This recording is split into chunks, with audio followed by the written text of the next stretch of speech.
नाजरीन आदाब, हम हाजिर हैं लेकर आपका पसंदीदा प्रोग्राम मंजर पस मंजर।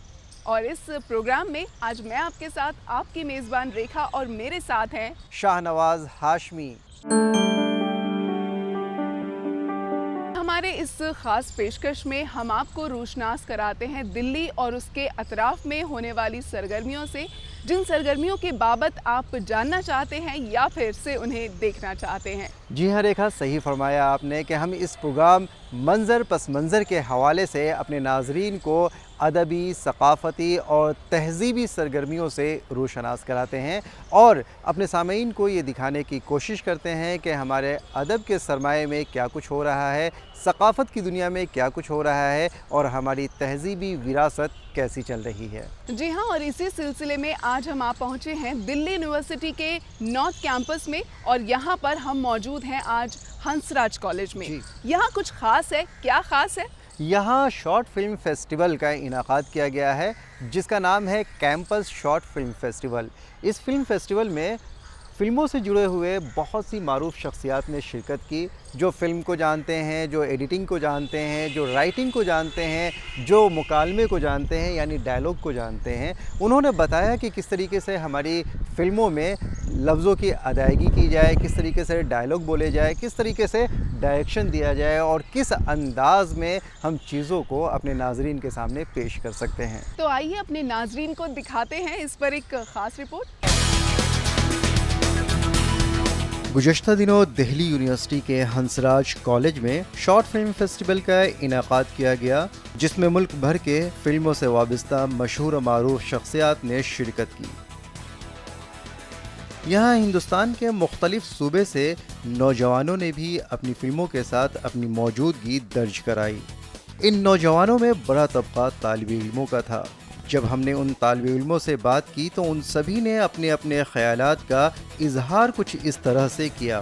फिल्म फेस्टिवल में यहाँ पे मैं वर्कशॉप अटेंड करने आई हूँ और हमने अपनी मूवी भी दी है इस फिल्म फेस्टिवल के लिए, जिसका नाम है भेद, जो कि रेसिज्म के ऊपर है।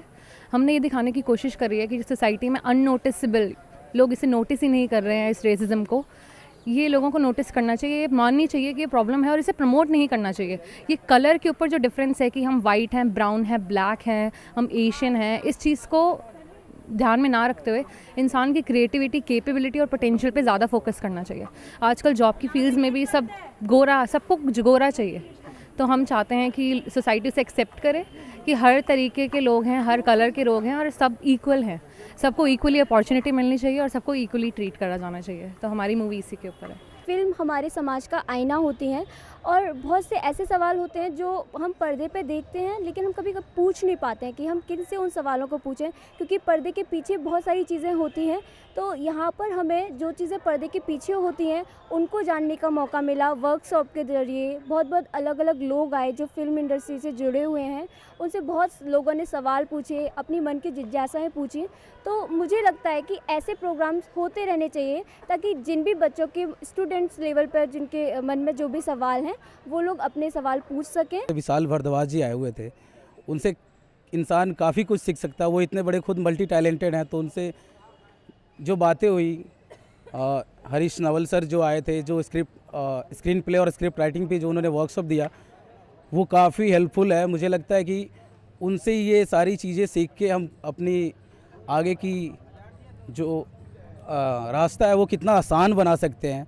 मेरे लिए काफ़ी हेल्पफुल था और जो बच्चे आए होंगे शायद उनके लिए भी काफ़ी हेल्पफुल होने वाला ही है। यहाँ आने के बाद हमें बहुत सी सीखने को मिली और जो लोगों की फिल्में आई यहाँ पे उनको देखा, उनसे सीखने को मिला कि कैसे कैसे आगे अगर फिल्म करते हैं, बनाते हैं तो उनमें कैसे हमें काम करना है, कैसे मतलब बहुत सारी चीज़ों फैक्ट हमारे में गलतियाँ थी उसको सीखने को मिली। और यहाँ पे बड़े बड़े लोग आए जिनसे हमको बहुत सारी प्रेरणा मिली कि हमें आगे कैसे काम करना है, इस क्षेत्र में कैसे जाना है। मैंने इस सेमिनार में सुना है, देखा है, जिसके अंतर्गत पर्दे के पीछे या पर्दे पर चलने वाली जितनी भी सारी चीज़ें जो सिनेमा के अंतर्गत आती हैं उसके बारे में जानकारी मिली और बहुत ही अच्छा लगा यहाँ पर हम लोगों को। इस क्षेत्र की जो जटिलताएं हैं, समस्याएं हैं या इनमें आगे क्या फ्यूचर है, क्या स्कोप है, इन खासकर साहित्य के विद्यार्थियों के लिए, उस चीज़ को मैं यहाँ देखने आया था और मुझे यहाँ काफ़ी ज्ञान प्राप्त हुआ। और मैं लास्ट में ये विशाल भारद्वाज सर की ये एक लाइन कोट करना चाहूँगा। उन्होंने कहा जो मुझे बहुत अच्छी लगी, मेरी कोई भी फिल्म सफल नहीं हुई फिर भी मैं पॉपुलर हूँ, सफल हूँ।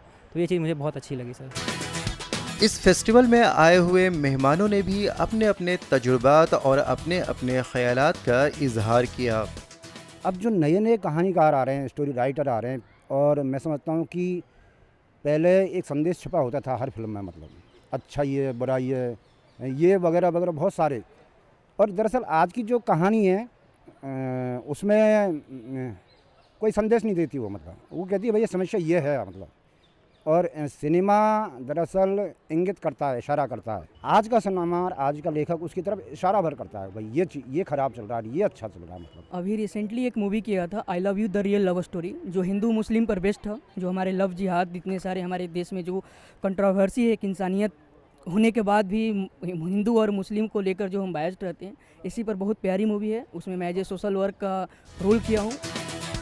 हमने पर्दा सीमी की दुनिया से आई हुई विदिता बाग से शॉर्ट फिल्मों के मुताल्लिक जानने की कोशिश की तो उन्होंने भी अपने ख्यालात का इजहार किया। मैंने अपनी करियर की शुरुआत शॉर्ट फिल्म से की है। अब शॉर्ट फिल्म में बजट कम लगता है और शॉर्ट फिल्म जो है 1 मिनट से लेके 5, 10 या 15 मिनट के अंदर ख़त्म हो जाती है। तो लोगों का अटेंशन स्पैन जो है बना रहता है। कई बार लोग बड़े फिल्मों से बोर हो जाते हैं। बड़े फिल्म देखने जाओ तो इंटरवल आता है, आप 2 तरीके से जज करते हो, इंटरवल से पहले, इंटरवल के बाद, इस तरीके से जज किया जाता है। पर शॉर्ट फिल्म आप देखने बैठते हो, ख़त्म हो जाती है, आप एक एक्सपीरियंस लेके जाते हो। और शॉर्ट फिल्म में हमेशा एंडिंग देखा जाए, एक ट्विस्टेड एंडिंग होता है। पर्दा सीमी की आसमां का एक दरख्शा सितारा जिसे हम विशाल भारद्वाज के नाम से जानते हैं, उन्होंने भी अपने सफ़र के मुताल्लिक कहा। तो शॉर्ट फिल्म फेस्टिवल का ये एक बहुत मज़ेदार जो शॉर्ट फिल्म का, इनफैक्ट शॉर्ट स्टोरी का, और मैंने अपनी फिल्मोग्राफी में बहुत फिल्में हैं, 3 फिल्में एटलीस्ट हैं जो मैंने शॉर्ट फिल्म पे बेस होके जिनको बेस किया है। एक थी रस्किन बॉन्ड साहब की ब्लू अम्ब्रेला, जो कि उतनी शॉर्ट नहीं थी, फॉर लॉन्ग शॉर्ट स्टोरी, जो कि स्कूलों में पढ़ाई भी जाती है। बहुत खूबसूरत थी वो शॉर्ट फिल्म, वो शॉर्ट स्टोरी। और एक शॉर्ट स्टोरी और जो मैंने अभी जो लेटेस्ट फिल्म है जिसके राइटर यहाँ बैठे हुए हैं चरण सिंह पथिक जी, उनकी कहानी थी 2 बहनें, जिसके ऊपर मैंने पटाखा बनाई। उन्होंने अपने तालीमी दौर को याद करते हुए कॉलेज और अपने उस्ताद के मुताल्लिक बरमला इजहार करते हुए अपनी पुरानी यादों को भी हमसे साझा किया। हरीश नवल जी ने बड़ा नवल सर ने हमको पुराना बड़ा याद दिलाया हिंदू कॉलेज का, और इन्हीं के कहने से मुझे यहाँ आने का मौका मिला। और हरीश जी जब उस टाइम में भी दोस्त की तरह हुआ करते थे, तो गाना तो लिखा था इन्होंने, और एक हमारे लिए दोस्त की तरह काम किया था कि मैं चाहता था मेरी गर्लफ्रेंड का नाम उस गाने में जाओ, उन्होंने वो भी रख लिया था, उसको पोइट्री में इनकॉर्पोरेट कर लिया था। तो हरीश जी को मैं कभी थैंक नहीं कर पाया उस चीज़ के लिए, तो मैं आज थैंक यू करना चाहता हूँ कि उन्होंने वो भी हमारी मान ली थी बात। मुझे बहुत ही खुशी महसूस हुई है यहाँ के, और मैं बार बार आना चाहूँगा यहाँ। रमा जी आप जब चाहें मुझे बुला सकते। और आखिर में उन्होंने शॉर्ट फिल्मों के हवाले से जो कहा, आप खुद ही सुन लीजिए। किस्लॉस्की करके एक पोलिश डायरेक्टर हैं, उन्होंने डेकेलॉग बनाया है, जो कि जीसस के जो 10 कमांडमेंट्स हैं उसको उन्होंने मॉडर्न डे में इंटरप्रेट किया है, वो और सारी शॉर्ट फिल्म्स हैं। वो मैंने जब देखा तो मुझे ये एहसास हुआ कि फिल्म का कितना बड़ा इम्पैक्ट हो सकता है, क्योंकि उससे पहले मेरे लिए फिल्म हिंदी सिनेमा की कमर्शियल फिल्में थी या हद से हद हॉलीवुड की कमर्शियल फिल्में थी। मैंने उसके बाहर में कभी एक्सपोज नहीं था कि सिनेमा का इतना गहरा impact, like A literature, like a beautiful poem, like a beautiful classical कोई राग की तरह या सिम्फनी की तरह उसका असर हो सकता है। वो मुझे पहली बार महसूस हुआ, और मुझे लगा उसके बाद मैंने हर साल मैं 5-6 साल 10 साल तक मैं फेस्टिवल्स में जाता रहा, और मुझे लगा मेरे अंदर ये होने लगा कि मुझे फिल्म मेकर बनना है, क्योंकि सिनेमा जो है वो सारी फाइन आर्ट्स का एक कॉम्बिनेशन, एक पूरा निचोड़ है। वहीं मौजूद कॉलेज की प्रिंसिपल साहिबा ने हमसे अपनी कॉलेज और फिल्म फेस्टिवल के हवाले से कहा। हंसराज कॉलेज ने, जैसा कि अभी आपने कहा कि कैंपस शॉर्ट फिल्म्स फेस्टिवल शुरू किया है। और शॉर्ट फिल्म हमने इसलिए चुनी है क्योंकि शॉर्ट फिल्म्स की आज भी अपनी अहमियत है। तो जो युवा पीढ़ी है वो आज के सिनेमा को किस रूप में लेती है, शॉर्ट फिल्म्स की उनको कितनी जानकारी है, इसी चीज़ को हमने ध्यान में रख के कि सिनेमा भी इस युवा पीढ़ी को अच्छा संदेश दे सके। स्वाधीनता आंदोलन में सिनेमा ने एक बहुत बड़ी भूमिका निभाई है। शॉर्ट फिल्म्स देख देख के हम लोग बड़े हुए हैं, तो आज की जो युवा पीढ़ी है वो भी इससे सीख सके, इसी को ध्यान में रखते हुए हमने पहली बार ये फेस्टिवल किया है। हंसराज कॉलेज का ये जो पड़ाव है, ये कैंपस शॉर्ट फिल्म महोत्सव जो है हम हर वर्ष करेंगे और हर वर्ष ये और अच्छे रूप में हमारे सामने आएगा। और इसके लिए आप सब लोगों को बहुत बहुत बधाई, आप लोगों का धन्यवाद कि आपने हमारा इस फिल्म फेस्टिवल में पूरा साथ दिया। वहाँ मौजूद फिल्म क्रिटिक यानी फिल्म तनकीद निगार से हमने बात की और ये जानने की कोशिश की कि पहले के ज़माने यानी पहले के दौर की फ़िल्मों की और आज की मौजूदा फ़िल्मों के मुताल्लिक़ उनकी क्या आरा है। तो उन्होंने कहा, फिल्में असर करती हैं, फिल्में बेअसर नहीं होती हैं। अब यह है कि कौन मेकर है, कौन सा फिल्मकार है, कौन सा लेखक है, वो किस तरह की फ़िल्म बनाना चाह रहा है या बना रहा है। सिनेमा को लेकर के लोग वर्गीकरण कर देते हैं और चाहते हैं कि एक इसी तरह का सिनेमा बने। अगर देश में तरह तरह के लोग हैं, अगर देश में तरह तरह का तबका है, तो देश में तरह तरह की फिल्में रहेंगी और कोई एक आदर्श ढांचा नहीं हो सकता किसी फिल्म का। हाँ, तो इसलिए आप तैयार रहिए। अगर आप थोड़े उदार व्यक्ति हैं, सोच में उदार हैं, विचारों से उदार हैं अगर आप, तो आप लोगों को आज़ादी दीजिए कि वे जो भी करना चाह रहे हैं करें, या आप पर निर्भर करता है कि आप किस ढंग से विकसित करते हैं खुद को और आप किस तरह की फिल्में पसंद करते हैं और नापसंद करते हैं। तो फिल्में आईना भी हैं, फिल्में मोटिवेट भी करती हैं, फिल्में आपको रास्ता भी दिखाती हैं और फिल्में आपको गुमराह भी करती हैं। और इस फिल्म फेस्टिवल के आखिरी दिन इस फेस्टिवल में शामिल बेहतरीन शॉर्ट फिल्मों को इनाम से नवाजा गया। इस फेस्टिवल में आए हुए शुराका का कहना था कि फिल्मों के हवाले से अब दिल्ली भी मुंबई के मद्दे मुकाबिल हो रहा है। यहाँ भी अच्छे फनकार हर मैदान में अपनी शिनाख्त बनाने में कामयाब हो रहे हैं।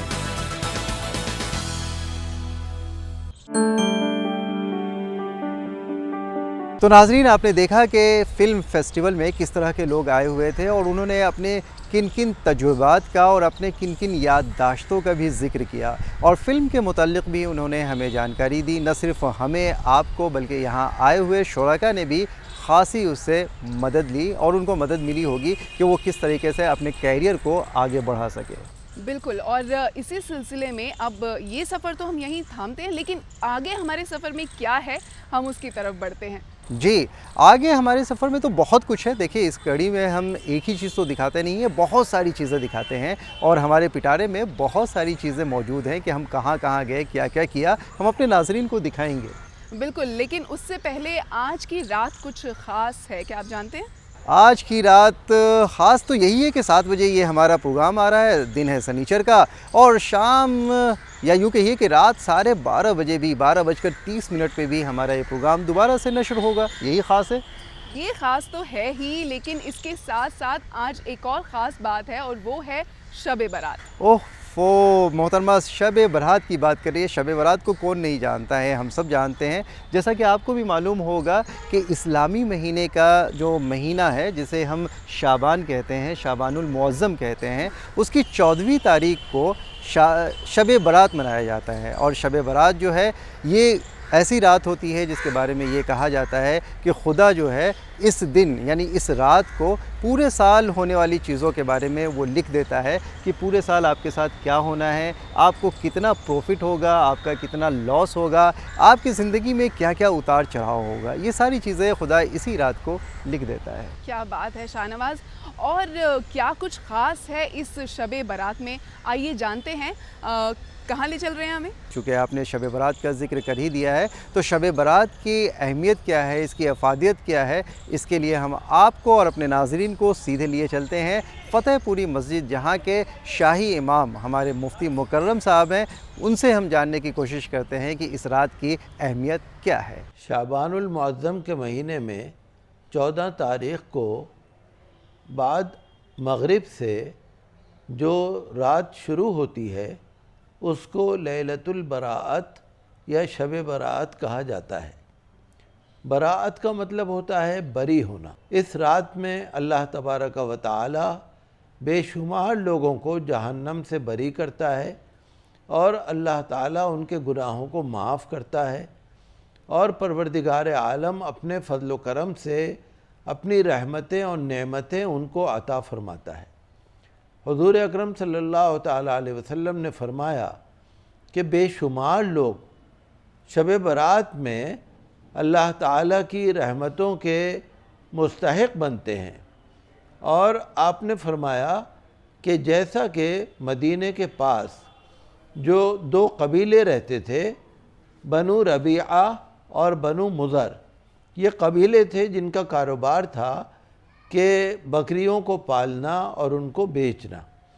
तो हुज़ूर सल्लल्लाहु अलैहि वसल्लम ने फ़रमाया कि जैसा कि इन दोनों कबीलों के पास बकरियां हैं, उन बकरियों के जिस्म पर जितने बाल हैं उन बालों की तादाद से भी ज़्यादा अल्लाह तबारक व तआला जहन्नम से बरी करता है, आज़ाद करता है उन लोगों को, उन बंदों को जिन पर अल्लाह ताला की रहमत होती है। वो अल्लाह ताला से दुआएं करते हैं, अल्लाह ताला उनकी दुआ कबूल करता है। तो अब ये अंदाज़ा कीजिए आप कि जहाँ रेवड़ के रेवड़ बकरियाँ हों, पूरा कबीला उसका कारोबार करता हो, तो उन बकरियों के जिस्म पर जितने भी बाल होंगे वो तो लातादाद है। लेकिन हुज़ूर सल्लल्लाहु अलैहि वसल्लम ने फ़रमाया कि कुछ लोग ऐसे भी हैं कि इस मुबारक रात में भी उनकी मग़फ़िरत नहीं होती जब तक कि वो तौबा ना करें, जब तक कि वो अल्लाह ताला से माफ़ी न मांगे और आइंदा उस गुनाह को न करें।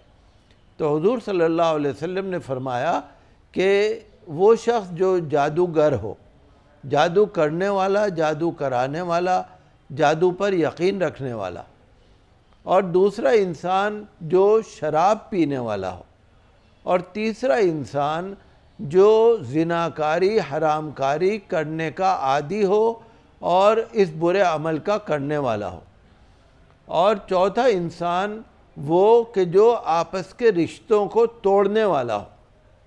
जैसे अल्लाह ताला ने रिश्ते बनाए हैं, भाई है, बहन है और रिश्तेदार हैं, ख़ानदान के रिश्तेदार होते हैं, तो उन रिश्तों को तोड़ने वाला, बात बात पे नाराज़ होना, रूठ जाना, बोलचाल बंद कर देना, मेल जोल बंद कर देना, रिश्ता तोड़ लेना, तो ऐसे इंसान की भी मग़फ़िरत नहीं होती शब बरात में।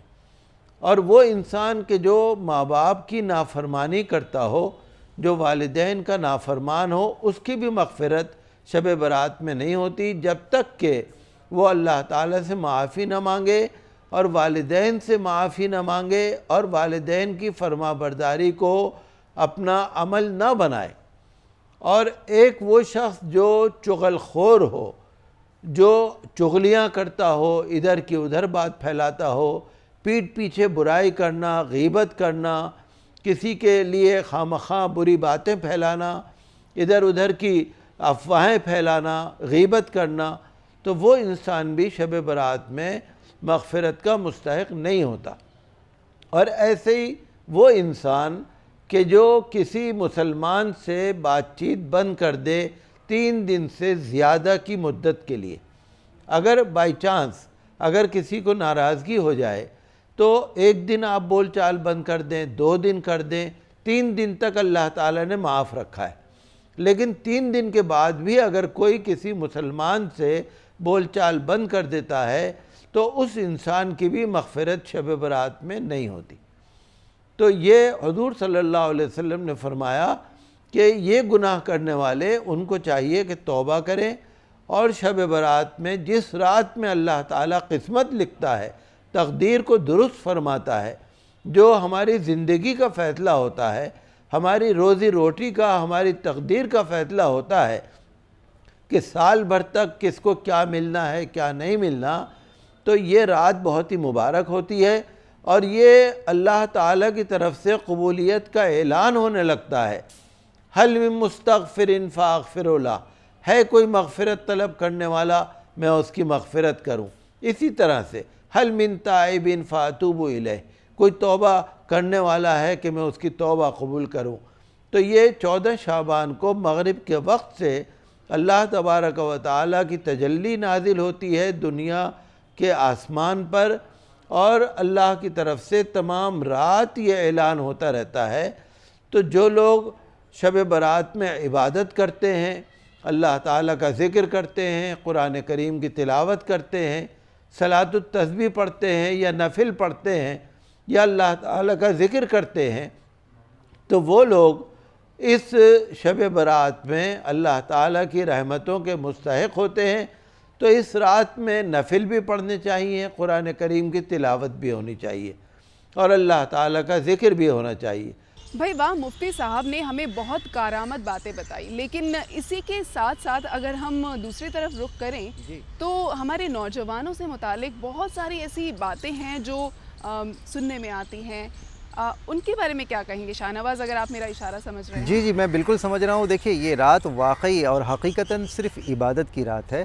इस रात में हम अपने गुनाहों की तलाफ़ी करते हैं, यानी गुनाहों से तौबा करते हैं और खुदा से मुआफ़ी मांगते हैं और ये उम्मीद करते हैं कि खुदा हमारे हक़ में बेहतर फ़ैसला करे और हमारी ज़िंदगी को आसान बना दे। बावजूद इसके कुछ लोग हैं, कुछ हमारे साथी हैं जो कुछ हरकतें कर जाते हैं, लेकिन इन हरकतों के बारे में हम आपको ख़ुद अपनी ज़बानी नहीं बताएंगे, बल्कि खालिद साहब की ज़बानी हम आपको सुनवाते हैं कि वो क्या कहते हैं और शब बरात वाकई हकीकतन क्या चीज़। अल्लाह ने दुनिया बनाई ही इसी मकसद के लिए कि एक इंसान दूसरे इंसान के काम आ सके, और सिर्फ रोज़े नमाज़ों को ही जो है हमने जो है इबादत समझा रखा है इसको। तो ये जो शब बरात का सिलसिला जो चल रहा है वो दर हकीकत वो सिर्फ यही हो गया है कि रात हो गई है, ईशा की नमाज़ पढ़ी, अच्छे कपड़े पहने और मियाँ वो गाड़ी के अंदर जो है वो पेट्रोल डाला और वो लग गए वो कभी कोई स्टंट के लगे में, किसी ने जो है वो रास्ते में जो दुकानें बंद होती है कोई उसके शटर पीट रहा है, वो जाके स्टंट करते हैं, शोर शराबा के यहाँ की बिरयानी खानी है, वहाँ के तिक्के खाने हैं, इसी में पूरे रात गुजार देते हैं। और फिर वो सोचते हैं कि चलो भाई अब फजर की अजान होने वाली है, चलो थोड़ी सी नफिल पढ़ लो। नफिल पढ़ लिया, नफिल पढ़ के जाके उन्होंने थोड़े से जो है वो सहरी खाई, खा के फजर पढ़ी, सो गए, फिर ज़ोहर के वक्त उठना होता है। अभी तक हम इस शब बारात को यही समझे जा रहे हैं, जबकि शब बारात अगर इबादत है तो आदमी जो है एक कोना मस्जिद का पकड़े और ध्यान पूरा अल्लाह पे लगाए कि हाँ जी हाँ, हमें अल्लाह को राज़ी करने के लिए हम दुनिया में आए हैं, लिहाजा हमसे किसी को जो है कोई नुकसान ना पहुँचे। और हम जो सड़कों पे निकलते हैं वो टोटल इस नियत से निकलते हैं कि हमने उसको जो है मटर गश्ती का जो है दिन बना रखा है कि साहब बहुत बुरी तरह जो है वो हमने जो है लोगों के साथ पेश आना है, यही वो इबादत है और यही वो चीज़ है जिसको हम जो है वो थोड़ा सा जो है वो फैला रहे हैं और इससे जो है एक नेगेटिव पिक्चर जो है वो दूसरे लोगों तक पहुंच रही है।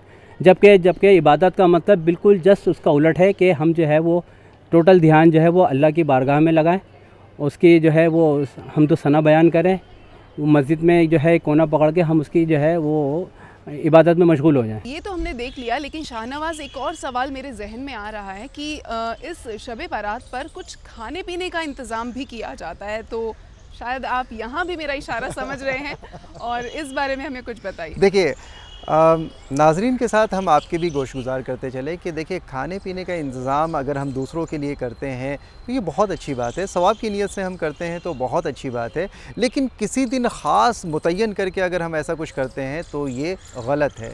इस्लाम में ये कहा जाता है कि इस्लाम में कोई नई चीज़ आप रखते हैं, कोई भी नई चीज़ आपने पैदा किया उसमें, तो वो बिदअत कहलाता है, यानी वो गलत है। तो इस्लाम में ऐसा कुछ नहीं है। लेकिन जब आपने ये सवाल कर ही दिया है तो आइए हम अपने नौजवानों की जो तर्जुमानी कर रहे हैं डॉक्टर फरहान बेग, उनके पास आपको लिए चलते हैं और आपके साथ साथ नाजरीन को भी सुनवाते हैं कि फरहान बेग इस बारे में क्या कहते हैं। इस्लाम की एक छवि समाज में ख़राब करता है कि शब बारात में बहुत सारे ऐसे काम होते हैं जो समाजी तौर पर, अखलाकी तौर पर नहीं होने चाहिए। बाहर बहुत सारी जगह खाने पीने की दुकानें खुली रहती हैं और कुछ जगह फ्री में पानी बांटा जाता है, शरबत बांटा जाता है, कुछ खाने की चीज़ें बांटी जाती हैं। मेरा अंदाज़ा ये है कि ये सब इसलिए होता है कि चूँकि लोग रात भर जाग रहे हैं, अल्लाह के बंदे रात भर जाग रहे हैं, तो उनकी सहूलत के लिए उनको खाने पीने का सामान फ़राहम किया जाए, चाय फ़राहम की जाए। लेकिन अगर शब क़दर, शब बारात इबादत का मामला है तो इबादत या तो मस्जिद में है या फिर घर पे है। तो अगर हमें कुछ बांटना है खाने पीने के लिए भी, लोगों की सहूलत फ़राहम करनी है, तो बजाय बाज़ार के वो मस्जिद में फ़राहम की जाए तो बेहतर है। वहाँ अल्लाह के कुछ बंदे इबादत कर रहे होंगे, उनको चाय पिलाया जाए, उनको खाना दिया जाए ताकि वो रात भर आसानी से जाग सकें, उन्हें कोई परेशानी ना हो। लेकिन बाज़ारों में घूमना फिरना, शोर मचाना, कानून तोड़ना, बाइक चलाना और बाहर रोड पे चले जाना, शोर-गुल करना, ये दूसरों को भी नुकसान पहुंचाता है और ख़ुद हमें भी नुकसान पहुंचाता है। इससे ये मालूम होता है कि शब बारात का जो मकसद है वो हमें भी नहीं पता, और जब हमें नहीं पता तो हम दूसरों को भी नहीं पहुंचा पा रहा है। तो शब बारात का बुनियादी मकसद सिर्फ़ एक ही है कि अल्लाह की इबादत करना। और मेरा तो एक नाक़िस सा पैगाम ये भी है कि अगर हम इबादत ना कर पाएँ तो उससे बेहतर ये है कि सो जाएँ, क्योंकि अगर हम जागें तो सिर्फ़ नेकी के लिए, इबादत के लिए, ताकि हमें सवाब मिले, और अगर हम सो जाएंगे तो कम से कम गुनाहों से और जो दूसरी लघु बातें उन सबसे बच जाएंगे।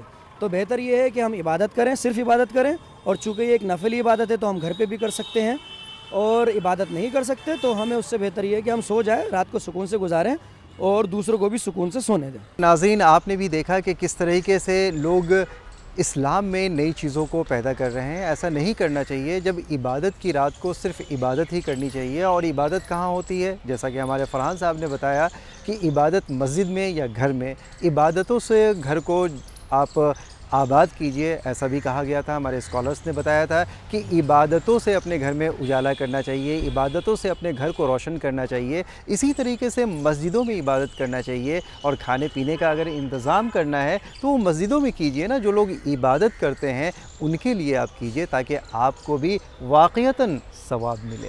तो ऐसा करना चाहिए।